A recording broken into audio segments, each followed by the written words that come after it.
Áudio 10, capítulo 2. O que está envolvido na oração? Austin Sparks.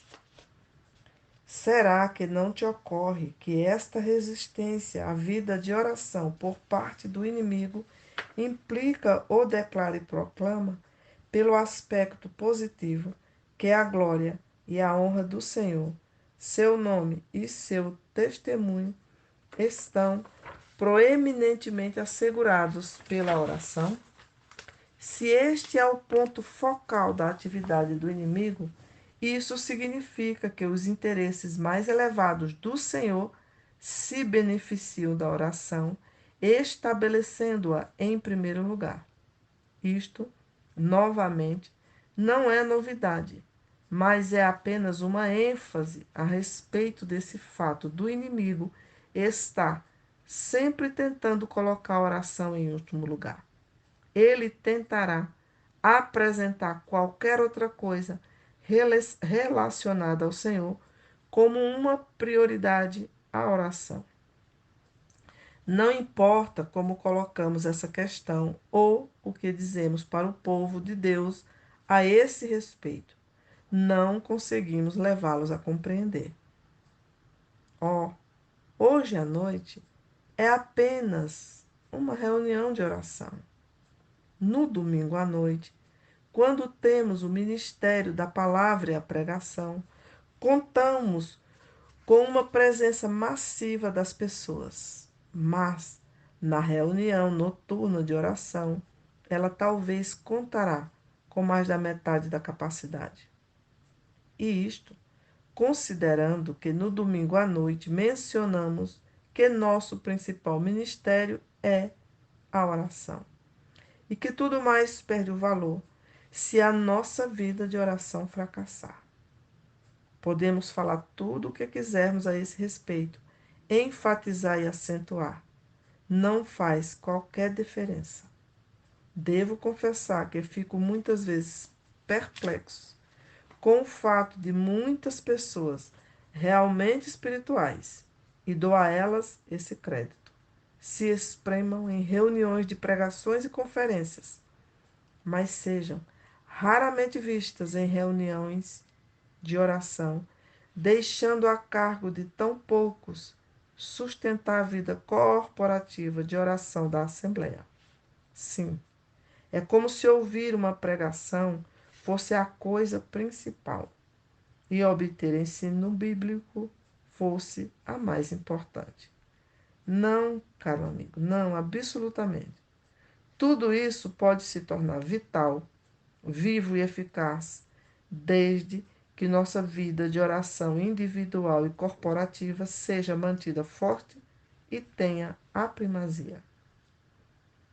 Assim, receba a qualquer que seja a correção na palavra, pois essa é a verdade, não é? Todos nós temos sido culpados disso, e principalmente dizer a nós mesmos: tu és homem, 2 Samuel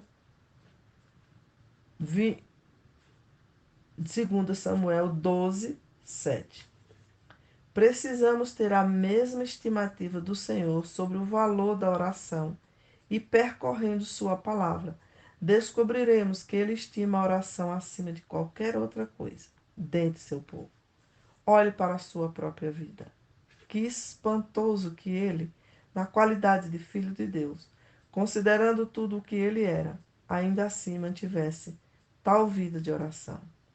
Tendo-se levantado à alta madrugada, saiu para um lugar deserto e ali orava. Marcos 1,35. Ou passou a noite orando a Deus. Lucas 6,12. Sim, ele orava.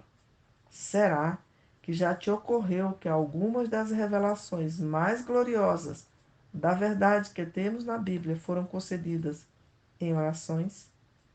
Leia aquelas orações de Paulo em Efésios e Colossenses. Por esta causa me ponho de joelhos diante do Pai.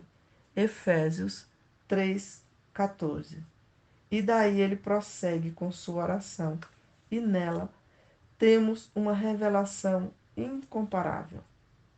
Veio em uma oração de modo que o nosso ensino se baseia na vida de oração de um homem. Nossa luz, em seu verdadeiro valor, vem da oração. E não há nenhuma luz com real valor que não seja nascida de oração.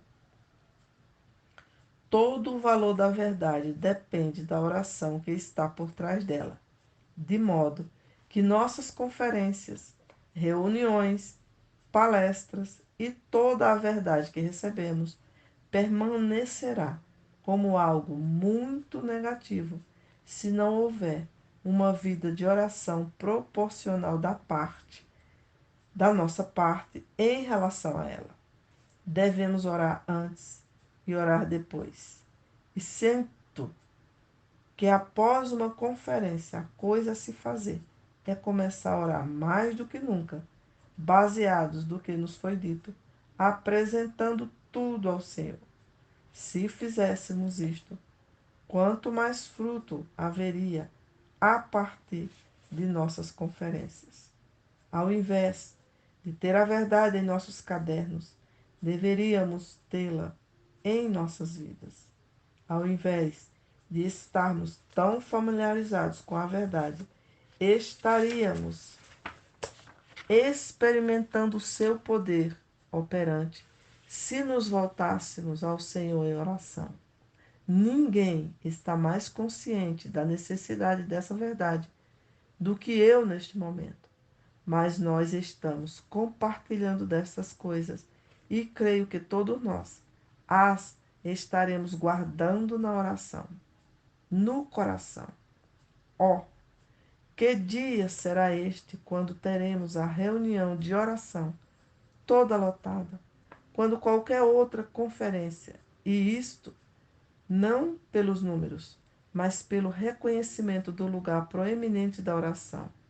Isso apenas demanda uma compreensão do valor que Deus dá à oração, para que a consideremos como tão importante quanto qualquer conferência. Que o Senhor leve isto a queimar em nossos corações, pois esta é a obra proeminente, a oração. Apesar de não ter falado algo grande, é de extrema importância. Vamos nos lembrar da palavra relacionada à determinação do inimigo de impedir a oração. Vamos prosseguir para evidenciar que se o inimigo não puder impedi-la, tentará interrompê-la. E se ele falhar nessa segunda empreitada, tentará destruí-la posteriormente.